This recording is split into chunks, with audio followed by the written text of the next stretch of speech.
Tonight I rise to commend a local woman's efforts towards regional Australia. You see, some journalists, they report on rural Australia, or they try to. And for some, it's a stepping stone back to a job in the city. Yet others live it, others breathe it, and they give it their all. After more than 2 decades telling the stories of country communities and leading one of Australia's most respected rural publications, Sam Townsend is hanging up the editor's pen at The Land. For anyone who has spent time in agriculture, The Land is more than just a newspaper. For 115 years, it has been known as the Bible of the Bush. And as editor since 2017, Sam has carried that responsibility with authority, courage and conviction. But her contribution to rural journalism stretches back much further, from starting as a cadet journalist in Coffs Harbour in the early 2000s to editing the Glen Innes Examiner, covering sports and rural news for the Daily Telegraph, and eventually returning to the familiar territory of The Land. Sam has spent her entire career ensuring agriculture and the needs of the bush remained firmly in the headlines.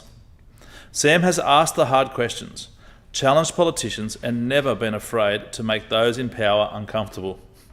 More importantly, she has always done it for the right reasons, because she genuinely cares about the people and communities she represents through her work.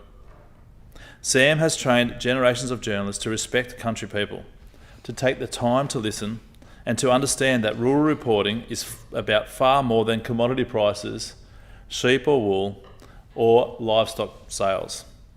It is about defending communities and giving a voice to those who would otherwise go unheard.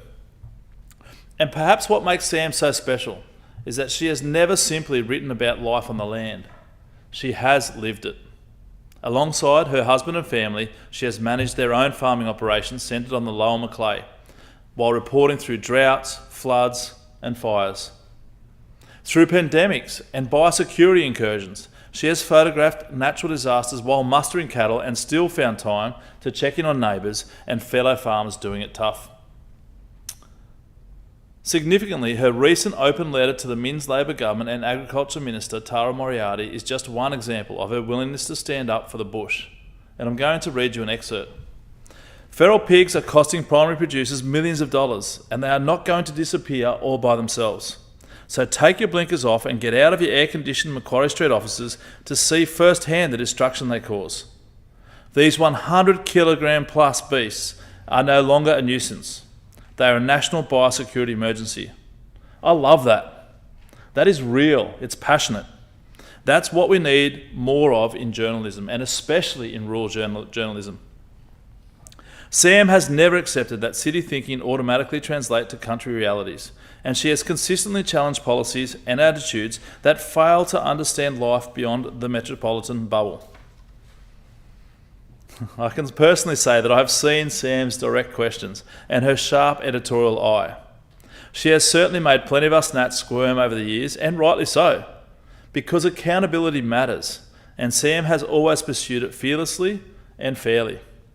She is someone who deeply loves rural Australia. Whether it's at AgQuip, Wing and Beef Week, taking her kids to state and regional sports championships, or clocking up on ungodly amounts of mileage in the ute across back roads scarred by potholes, she lives and breathes rural Australia. So thank you, Sam, for championing country people, for standing up for agriculture, and for reminding the rest of the state that life beyond the city limits really matters. You will be deeply missed by your readers and also your colleagues, who not only helped me write this, but worked closely with you for many years. Your legacy will continue in the journalists that you have mentored and the generations of rural Australians whose stories you made sure were heard. Sam, you will excel in your new role. Congratulations. And from those of us in the regions, thank you. We all respect your professionalism, your strong, investigative style, and we are better off because of your efforts of putting rural and regional people first. Good luck.